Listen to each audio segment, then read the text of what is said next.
I still remember the day my parents chose my sister over me, their golden child receiving what I was denied, though we shared the same blood and dreams. My acceptance letter arrived the same day as hers. Yet while Lily's future was secured with smiles and open checkbooks, mine was met with awkward excuses and empty promises. That graduation day changed everything when they finally saw the consequences of their favoritism written across my achievement, and the faces that had beamed at my sister suddenly drained of color when they realized what they'd done. Before we begin, make sure to subscribe to the channel and comment where you're watching from. I still remember that evening like it was yesterday. The living room lights seemed dimmer than usual as my parents called what they described as a family meeting. Dad cleared his throat in that way he always did before delivering news he considered important. Mom sat beside him on the couch, her hands neatly folded in her lap, a small smile playing at the corners of her mouth. My younger sister Lily bounced excitedly on the edge of her seat. Something was up, and apparently, everyone but me was in on it. "We've made a decision about college," my father announced, his voice carrying that unmistakable tone of finality. "We'll cover Lily's tuition." He nodded toward my sister, who beamed with pride. "Full ride, tuition, housing, books, everything."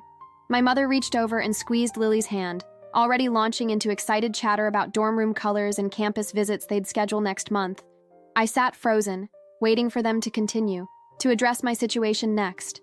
The silence stretched uncomfortably as they discussed Lily's future. My palms grew sweaty as I realized with creeping certainty that there would be no similar announcement for me. No questions about my college applications, no discussions about my future plans, just the silent, crushing expectation that I'd figure it out myself. Shame and anger mixed in my chest, a toxic cocktail that made it hard to breathe. I wanted to scream, to demand an explanation, but instead, I sat there, invisible in my own family meeting, as they planned my sister's future while completely ignoring mine. I sat at Grandma Eleanor's kitchen table, my rejection letter from the family finance meeting still burning a hole in my pocket. The smell of her famous apple pie filled the air, but even that couldn't sweeten the bitter pill I'd been forced to swallow. My sister Jennifer would have her full ride to Princeton paid for, while I was left to fend for myself. "You look like you're carrying the weight of the world, dear," Grandma said, sliding into the chair across from me. Her arthritis-curved fingers reached for my hand, warm and reassuring despite their fragility. She had always seen me, really seen me, in a way my parents never seemed to. "I don't understand why they won't help me too," I admitted, voice cracking. "Am I not worth investing in?" Grandma's eyes flashed with something, anger, perhaps, though not directed at me, before softening again. Without a word, she stood and shuffled to the antique secretary desk in the corner. When she returned, she slid a savings bond across the table. "I've been putting a little aside each month since you were born," she whispered, eyes shining with pride. "It's not enough for 4 years, but it's something. You have more strength than you think, my girl." That bond covered my first semester's tuition at State University. Not as prestigious as Princeton, but a solid school with the program I wanted. While other freshmen partied, I spent my evenings in the library, researching every scholarship opportunity available. My weekends were split between my campus cafeteria job and my position at the university bookstore. The employee discount on textbooks alone made it worthwhile. The weight of responsibility pressed in from all sides. There were nights I cried myself to sleep, exhausted from balancing work and studies while scrolling through Jennifer's carefree Instagram posts from her ivy-covered campus. But alongside that heaviness grew something else, a flicker of pride, of independence, of knowing that every credit hour I completed was earned through my own sweat and determination. "You're doing it," Grandma would say during our weekly phone calls. "One day at a time, you're building something they can never take away from you." And slowly, I began to believe her. The scholarship approval emails started coming in, small victories that added up. My professors noticed my dedication, offering research opportunities that came with stipends. For the first time, I dared to imagine graduating debt-free, not because someone had handed me the privilege, but because I had fought for it with everything I had. The first few weeks at university were a blur of lectures, library nights, and cafeteria shifts. I'd wake up at 5 in the morning, squeeze in some studying before my 6:30 shift serving breakfast, then rush to my 8 o'clock class still smelling faintly of pancake syrup. Between classes, I'd shelve books at the library, my fingers tracing spines of texts I couldn't afford to buy. By evening, I'd be back at the cafeteria, serving dinner to students whose only worry was their next exam. Exhaustion became my constant companion. The persistent ache in my feet, a physical reminder that my path was fundamentally different from Lily's. While my sister posted pictures of sorority mixers and study groups in cozy coffee shops, I was calculating how many extra hours I could work without my grades slipping below scholarship requirements. One particularly grueling Thursday afternoon, Professor Bennett, my introduction to economics instructor, gestured for me to stay after class. My stomach immediately knotted. Had my exhaustion finally caught up with me? Had I failed the last quiz without realizing it? The lecture hall emptied, leaving just us among the rows of vacant seats. "You know," he said, leaning against his desk, "I've been teaching for 23 years, and I've noticed something about students who work their way through college." I shifted uncomfortably, wondering if my multiple jobs were somehow interfering with my classroom performance. "They have a spark most others overlook," he continued, his gaze curious yet kind. "A hunger. Your analysis on Tuesday's discussion showed it. You understand value in ways students who've never earned a dollar can't grasp." Before I could respond, he offered me a position as his research assistant, 15 hours weekly, flexible scheduling, and it paid just enough to cover my textbooks and groceries. The relief that washed over me was so intense I nearly cried right there in the empty lecture hall. It wasn't just about the money, though God knows I needed it. For the first time since arriving on campus, someone had seen my struggle not as a disadvantage, but as something that gave me perspective, as something valuable. I met Zoe in the crowded campus coffee shop, her laughter bubbling over the hum of espresso machines. She was the kind of person who seemed to carry sunshine with her, even on the dreariest of days. We were both baristas, working the same shifts to pay for our respective educations, though I was the only one working 3 jobs. Our friendship began over shared complaints about late-night shifts and cold bagels, but deepened quickly when she noticed the dark circles under my eyes, one particularly rough morning. "Did you even sleep last night?" she asked, sliding me an extra shot of espresso that she'd made by mistake. I mumbled something about studying, but the truth was I'd been picking up delivery gigs until 3 in the morning. My bank account was still hemorrhaging money despite my best efforts. After our shift, Zoe invited me to sit with her before my next job. I checked my watch, 20 minutes to spare. That's when she pulled out 2 brown paper bags from her backpack. "I always pack 2 lunches," she said, pushing one toward me. "Just in case."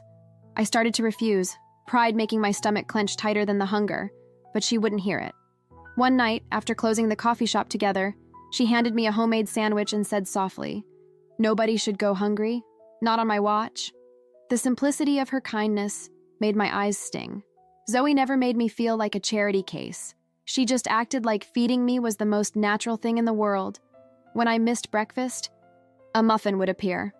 When I looked particularly tired, she'd cover my shift for an hour so I could nap in the break room.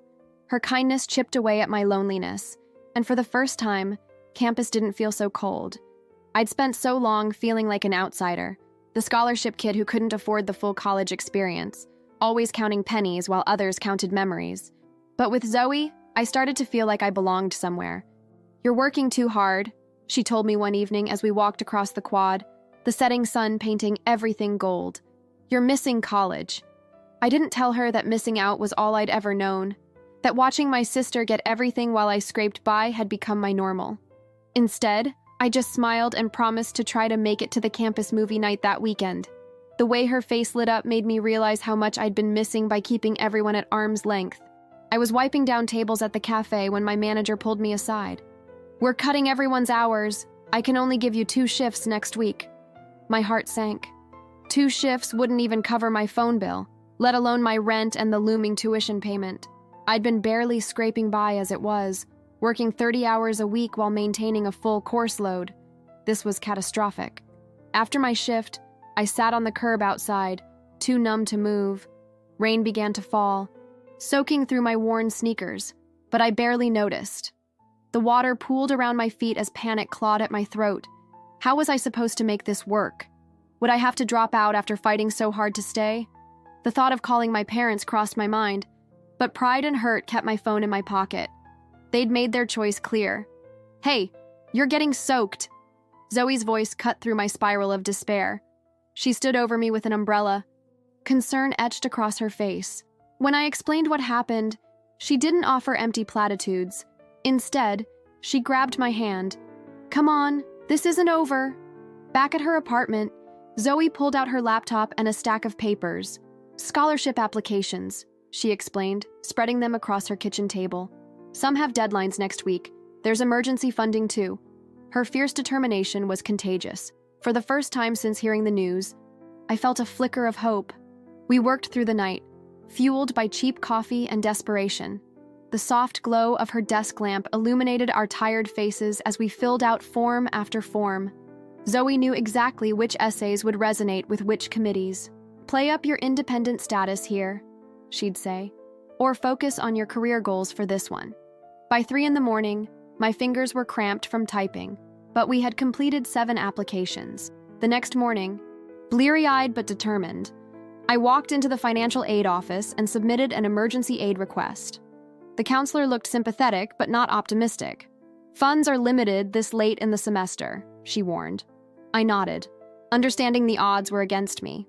"I'm praying for a miracle," I told her honestly. "Sometimes miracles happen," she replied, sliding my paperwork into a folder. "But they usually require a lot of paperwork first." Walking out of that office, I felt oddly calm. I'd done everything possible. Now I just had to wait and see if it would be enough.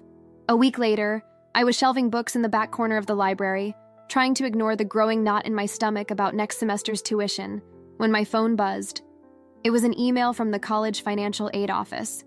My hands trembled as I opened it, expecting another generic denial or maybe a loan offer with impossible interest rates. Instead, the words on the screen made my heart stop. "Congratulations on being awarded the Community Service Excellence Scholarship in the amount of $1,000. I read it 3 times to make sure I wasn't hallucinating. Zoe found me there, crouched between the dusty philosophy texts, tears streaming down my face. She dropped to her knees beside me, concern etched across her features, until I wordlessly showed her my phone. "Oh my God!" she squealed, throwing her arms around me. "I knew it. I knew they'd see how amazing you are." Her enthusiasm was infectious, and soon we were both laughing and crying, hugging each other tightly among the forgotten books. It wasn't a full ride. It wasn't even enough to cover a single textbook bundle. But that email changed something fundamental inside me. This wasn't just charity. I'd earned this. Someone had looked at my application, my hours at the shelter, my essays, and decided I deserved recognition. For the first time since that awful dinner where my parents had casually destroyed my future, I felt a flicker of something beyond mere survival. This tiny victory, this $1,000 that I'd fought for and won through my own merit, lit a fire in my chest that burned away some of the hurt and rejection. I wasn't just going to scrape by at this college. I was going to thrive here.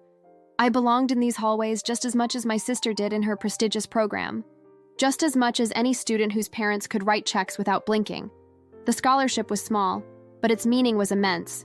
Proof that my work mattered, that I mattered. As Zoe and I walked out of the library that afternoon, I stood straighter, my chin lifted slightly higher. Let them watch. Let my parents see. This was just the beginning of what I could accomplish on my own. As the semester flew by, I found myself becoming a master of time management. Between classes and my shifts at the coffee shop, I launched a virtual assistant service, something I'd been researching for months. I'd squeeze client meetings into 30-minute gaps in my schedule, often typing proposals on my phone while waiting for the bus. What started as a desperate attempt to make extra money quickly grew into something much more substantial.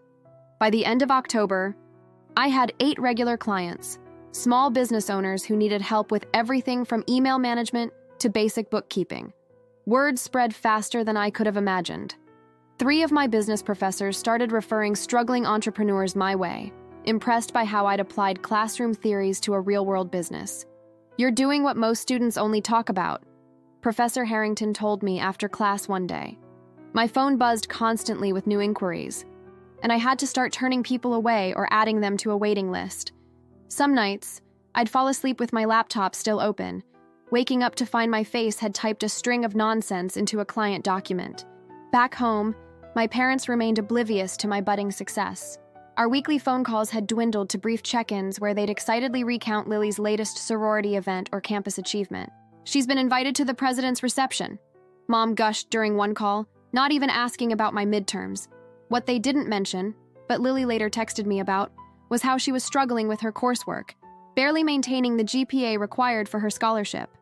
I offered to help, but she declined, saying our parents had hired her a tutor. I watched this all unfold from a distance, feeling like an anthropologist observing a family I once belonged to. The irony wasn't lost on me.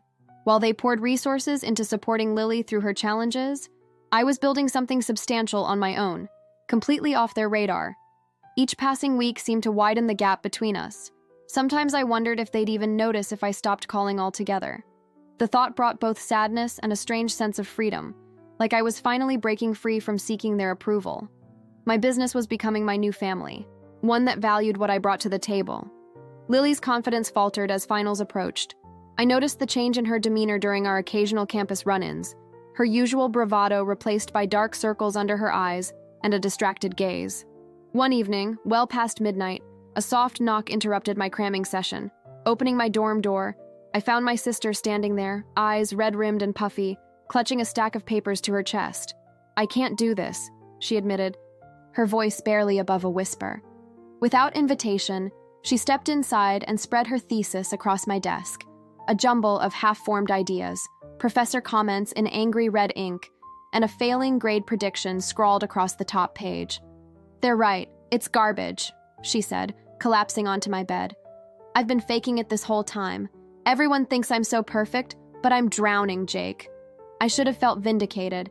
Here was my golden child sister, the one our parents deemed worthy of their financial support, crumbling before me. Instead, I felt a strange protectiveness stir within me. "Let me see," I said, gathering the scattered pages. We worked through the night, fueled by vending machine coffee and the strange new dynamic between us. I helped her restructure arguments, clarify her methodology, and find the passion that had gotten lost beneath her anxiety. As dawn painted my cramped dorm room in soft pink light, Lily looked at me with something I'd never seen from her before: genuine respect. "Why are you helping me?" she asked, rubbing her tired eyes. "After everything," I shrugged, not entirely sure myself. "Because we're family, I guess. And because you're actually not terrible at this, you just got lost in trying to be perfect." She laughed. A real laugh, not the practiced one she used at family gatherings. "I've always been jealous of how easily things come to you," she confessed. "How you never seem to care what Mom and Dad thought." "Trust me, I care," I admitted. I just learned to hide it better. For the first time in our lives, we saw each other clearly, not as rivals for our parents and approval, but as two people struggling under different but equally heavy expectations. The fragile alliance formed that night wasn't just about saving her thesis. It was the first step toward something I never thought possible between us: understanding. The news hit campus like a storm. My phone wouldn't stop buzzing with notifications as the university's social media accounts shared my victory photo with captions like, "Local student wins National Entrepreneurship Grant." The local newspaper even ran a small feature, complete with that awkward photo they'd taken of me holding the oversized check. It felt surreal seeing my face everywhere after years of feeling invisible.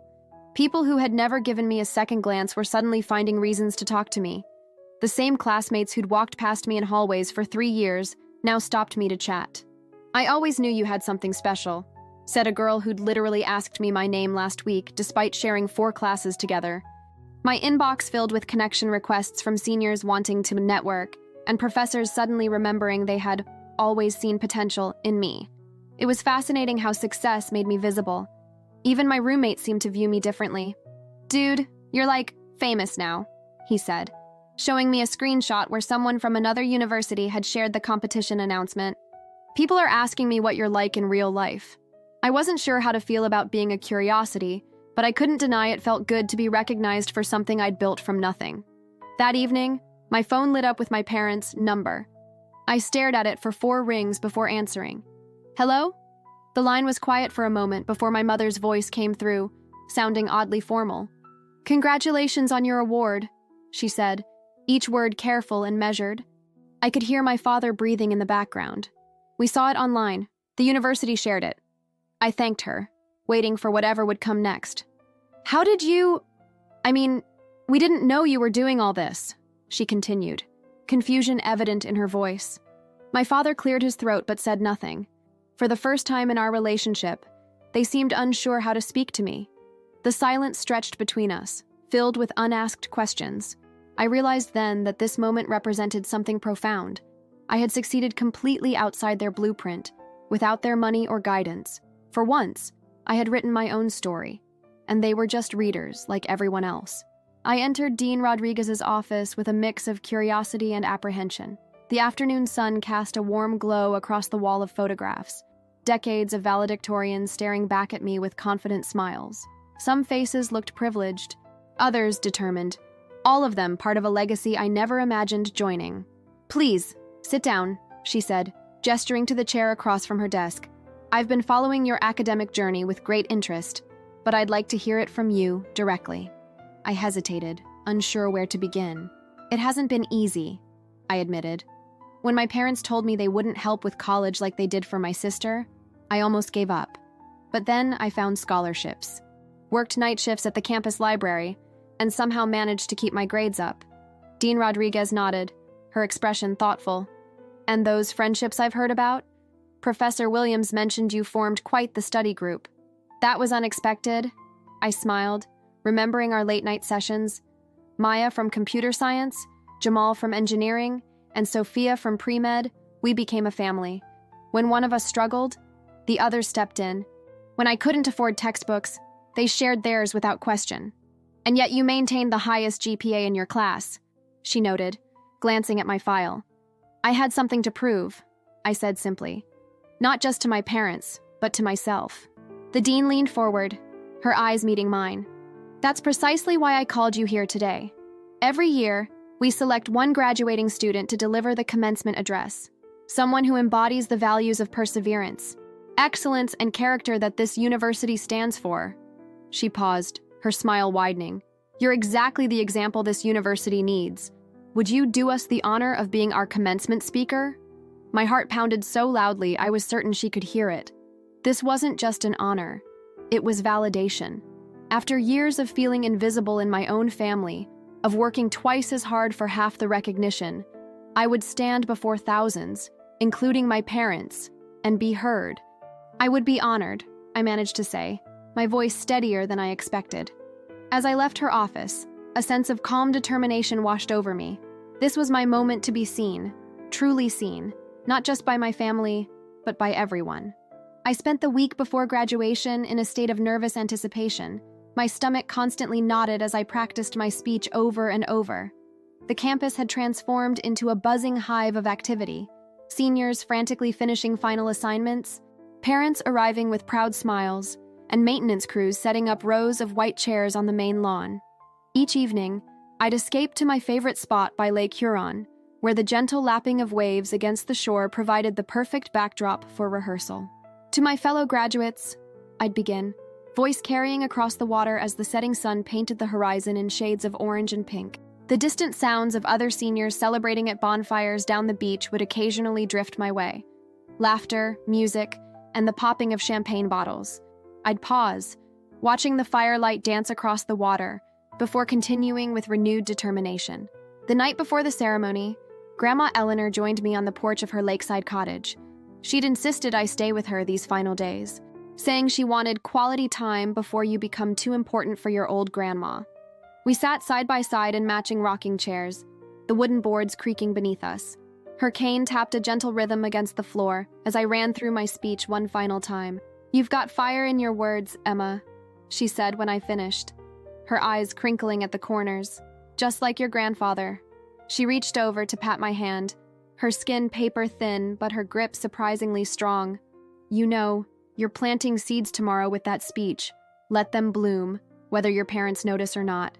I nodded, throat tight with emotion. I just wish they could see me for who I am, not who they wanted me to be.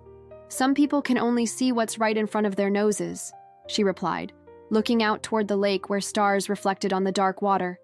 "Others can see possibilities. You've always been the second kind, just like me." She winked, the mischievous glint in her eye reminding me why she'd always been my favorite relative. "Now get some sleep. Tomorrow's your day to shine, and I want to see you glowing brighter than anyone else on that stage." The morning of commencement dawned bright and unseasonably warm. My cap felt heavy, pressing down memories of every sacrifice, every lonely night I'd endured, the weight of 4 years of struggle, of working 2 jobs while maintaining a perfect GPA, seemed concentrated in that square of fabric and cardboard perched on my head. I adjusted my gown, the polyester sticking to my skin in the heat, and took a deep breath. "They're here," my roommate Zach whispered, nodding toward the entrance. I turned to see my family filing into the auditorium, my father in his only suit, my mother clutching her purse like a shield, and Lily, beautiful in a floral dress, looking around nervously as if she'd rather be anywhere else. The ceremony dragged on with speeches about future potential and the value of education. Ironic, considering what it had cost me. Names were called alphabetically, each graduate receiving their moment of glory. When James Wilson was announced 2 spots ahead of me, my heart began hammering against my ribs. Walking across the stage, I caught sight of my family, Lily waving nervously, my parents stiff and unreadable. Dad's jaw was set in that familiar way that meant he was uncomfortable. Mom's eyes darted between me and the program in her hands. The crowd's applause was thunderous, but my focus narrowed to the speech trembling in my hands. The dean handed me my diploma, shook my hand, and whispered congratulations. I paused at the microphone, breaking protocol. A murmur rippled through the audience. "I'd like to thank the Henderson Foundation," I said clearly, "and especially Mr. Richard Henderson, who is here today." Heads turned toward the distinguished older gentleman in the front row, who nodded acknowledgement. 4 years ago, when my family informed me they wouldn't be contributing to my education as they had for my sister, Mr. Henderson saw potential in me and my research. His foundation has not only funded my education, but has offered me a position at their research facility starting next month. I could see my parents' faces drain of color, their expressions frozen in shock. Lily's mouth formed a perfect O of surprise. "Sometimes," I continued, my voice steady now, "the people who believe in you aren't the ones you expect. Thank you, sir, for believing in me when others wouldn't." As I stepped away from the microphone, the applause was deafening. Mr. Henderson stood, clapping vigorously, pride evident in his face. I walked off stage, diploma in hand, toward a future I had built entirely on my own terms. I spoke not just about academic achievements, but about the hidden struggles so many of us face. "Some of us worked night shifts after classes," I said, my voice carrying across the silent auditorium. "Some chose between textbooks and meals. Some cried in bathroom stalls between lectures, wondering if they belonged here at all." I shared how I'd sometimes gone 3 days eating nothing but ramen, how I'd studied under streetlights when I couldn't afford electricity, how loneliness had been my most constant companion. These weren't complaints. They were badges of honor, proof of what determination could overcome. As I continued, I noticed something shifting in the audience. Faculty members who'd seemed distant and untouchable for 4 years were now leaning forward, fully present. Students I barely knew were nodding, some wiping tears. We were connecting through our shared humanity, through pain recognized and acknowledged. Even some parents, not mine, were dabbing at their eyes, perhaps seeing their children's unspoken struggles for the first time. "The diploma we received today," I said, my voice breaking slightly, "represents not just knowledge gained, but battles fought in silence." The applause that followed felt different, raw, genuine, almost healing. I was about to step away when Dean Rodriguez approached the podium, gently motioning for me to stay. He adjusted the microphone, his usually formal demeanor softened by emotion. "Today," he announced, "I am honored to unveil a new initiative at our university." He turned to me with unexpected warmth. "The Sarah Chen Resilience Scholarship will provide full tuition and living stipends to students who demonstrate extraordinary determination in the face of financial hardship.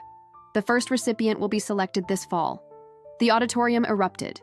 My classmates stood, applauding wildly. Faculty members nodded in approval.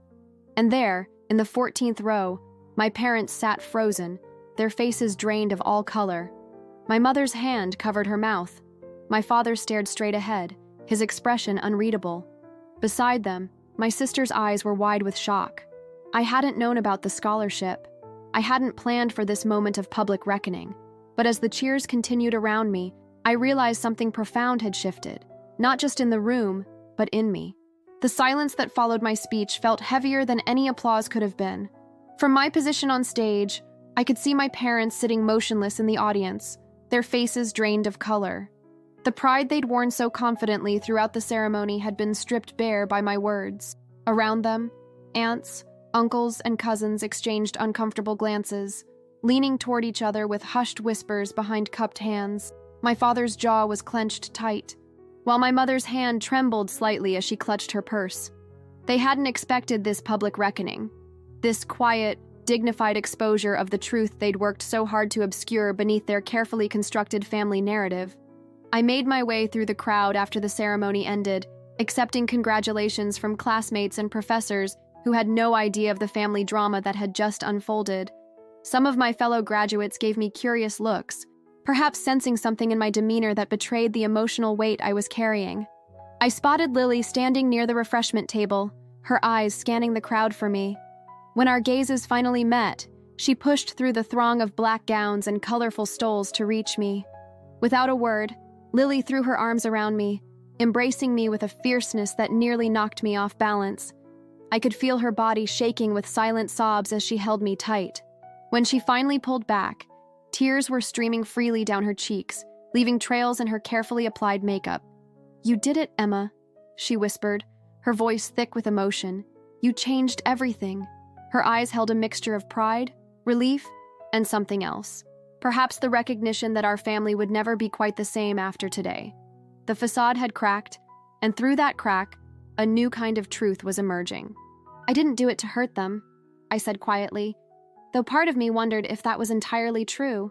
The hurt I'd carried for years had shaped my words today, even as I'd tried to frame them as a story of personal triumph. "I know," Lily assured me, squeezing my hand, "but sometimes people need to face the consequences of their choices to understand the impact they've had." She glanced over my shoulder, and I knew without turning that our parents were approaching. The moment of reckoning wasn't over yet. In many ways, it was just beginning. The family lunch was at Aunt Meredith's house, a neutral territory where the fallout from graduation day continued to settle like toxic dust. Everyone was overly cheerful, creating a brittle atmosphere where conversation felt like walking on glass. Uncle Pete kept squeezing my shoulder, saying, "Proud of you, kiddo," while my cousins asked about my new job with exaggerated interest. "Will you be staying in the city?" Aunt Meredith asked, passing the potato salad. Her eyes flicked nervously between me and my parents, who sat stiffly at the opposite end of the table. I nodded. The apartment's small, but the firm's covering part of the rent for the first year. The unspoken question hung in the air. Why wasn't I getting help from my parents like Emily had? Nobody dared ask directly, but I could see the curiosity and discomfort in their sidelong glances. Eventually, my father cleared his throat. "Rebecca," he began, his voice uncharacteristically hesitant, "your mother and I have been talking. We realize we've made some mistakes." Mom nodded, her lipstick slightly smudged from nervous biting. "We thought we were doing what was best. Emily seemed to need more support, and you were always so, capable." "Capable," I repeated, the word tasting bitter. "So capable that I worked 30 hours a week while maintaining a 4.0 GPA. Dad flinched. "We took you for granted, assumed you'd be fine no matter what." "We were wrong," Mom whispered, tears threatening. "Seeing you up there yesterday, everything you accomplished completely on your own. I've never felt so proud and so ashamed at the same time." Their explanations continued, halting, inadequate attempts to rationalize years of unequal treatment. Part of me wanted to scream, to demand they calculate exactly how much less they'd invested in me than in Emily. Another part recognized their genuine remorse. When they finished, the table was silent. Everyone waited for my response. "I don't know what you want from me," I said finally. "Forgiveness? Understanding? I'm still processing everything. But I do know this. I'm done trying to earn your approval. I've proven to myself what I'm capable of. That's enough for me now." Dad nodded slowly, his eyes wet. Mom reached across the table, her hand stopping short of mine. I didn't reach back, not yet, but I didn't pull away either. It was a start, not of reconciliation, perhaps, but of something new. A relationship where I stood on equal footing, no longer the overlooked daughter desperate for attention, but a woman who had forged her own path. In the weeks following graduation, Lily and I discovered something extraordinary, the sisterhood we'd been denied for years. We met at least twice a week, usually at a small cafe halfway between our apartments, where the barista knew our orders by heart. Over steaming cups of coffee, we peeled back layers of misunderstanding that had separated us. "I always thought you hated me," she confessed one rainy afternoon, her fingers nervously tracing the rim of her mug. Mom and Dad made it seem like you were just jealous of everything I had. I reached across the table and squeezed her hand. For a while, maybe I was, but I never hated you. I hated the situation. The honesty between us felt like oxygen after years of suffocation. Lily listened intently as I shared stories of working 3 jobs while studying, of nights spent crying over textbooks because exhaustion made the words blur together. In turn, she revealed the crushing pressure our parents had placed on her, the constant fear of disappointing them if she didn't follow their prescribed path. What surprised me most was watching Lily transform. She quit the corporate job our parents had secured for her and enrolled in art classes, a passion she'd abandoned in high school when Dad called it impractical. Seeing you build your life on your own terms gave me courage, she told me, eyes bright with newfound purpose. If you could do it without their support, maybe I can too. Zoe seamlessly integrated into our growing circle, her presence a constant reminder that family transcends blood. You two are stuck with me now, she announced one evening, arriving at my apartment with homemade lasagna and a bottle of wine. The 3 of us established new rituals: Sunday dinners where cooking together became therapy, dawn walks around the lake where conversations flowed as freely as the water beside us, and monthly movie nights where we took turns choosing films that had shaped us. These new traditions filled spaces I hadn't even realized were empty. When Zoe's birthday approached, Lily and I planned a surprise weekend getaway to the mountains, the first of many celebrations unmarred by old family dynamics. As we toasted under stars brighter than any I'd seen in the city, I realized we weren't just healing old wounds. We were building something entirely new. Something chosen rather than inherited. Something that felt more like home than any place I'd lived before. I poured every ounce of my frustration and disappointment into building my business. There's something strangely therapeutic about channeling pain into purpose, transforming what broke you into what makes you. Within 18 months, my digital marketing agency had grown from a 1-person operation in my apartment to a team of 15 talented individuals working from our downtown office space. What made me proudest wasn't the revenue figures or client roster, though both were impressive. It was our hiring policy. We believe in second chances, read our careers page. I made it a point to hire talented students who needed that extra opportunity, kids working their way through college without family support, first-generation graduates struggling to break into the industry, and those whose GPAs didn't reflect their true potential. I knew what it felt like to be overlooked despite your capabilities. My team became a family of sorts, bound together by shared determination. Professor Bennett watched my company's growth with the pride of someone who'd spotted potential early. Our coffee meetings evolved from academic discussions to deeper conversations about life, purpose, and giving back. He'd retired from full-time teaching, but maintained his office hours for a select few former students. I was honored to remain in that circle. What you've done is remarkable, he told me during one of our meetings, stirring his black coffee thoughtfully. But it's more than just building a successful business. What do you mean? I asked, though I suspected I knew. He leaned forward, eyes bright with that same intensity that had captured my attention in his classroom years ago. You've rewritten your own story, completely flipped the script that was handed to you. That's rare. Most people accept the narrative others create for them. He paused, letting his words sink in. Now your job is to help others do the same. His words resonated deeply. I realized my business wasn't just about making money or proving my parents wrong. It was about creating a platform where others could write their own success stories too. That evening, I drafted plans for a scholarship fund, something modest to start, but with potential to grow alongside my company. The pain that once defined me had transformed into something beautiful, something that could change lives beyond my own. 1 year later, I found myself standing on that same auditorium stage, though everything felt different. The spotlight no longer intimidated me as I officially launched the Self-Made Dreamers Scholarship for students who, like me, had to forge their path without a financial safety net. As I adjusted the microphone, I could see hundreds of eager faces, young people whose circumstances mirrored my own journey. Education shouldn't be a privilege, I told them, my voice stronger than I'd ever heard it. Sometimes the hardest roads lead to the most meaningful destinations. The memory of my own struggle flickered in every word I spoke, giving weight to what might otherwise have been empty platitudes. From my vantage point on stage, I spotted my parents sitting near the middle of the crowd. They'd accepted my invitation after weeks of awkward phone calls and one particularly tearful conversation over coffee. Mom clutched her program tightly, while Dad sat unnaturally straight, both of them quieter than I'd ever seen them. Perhaps they were finally understanding something about the daughter they thought they knew.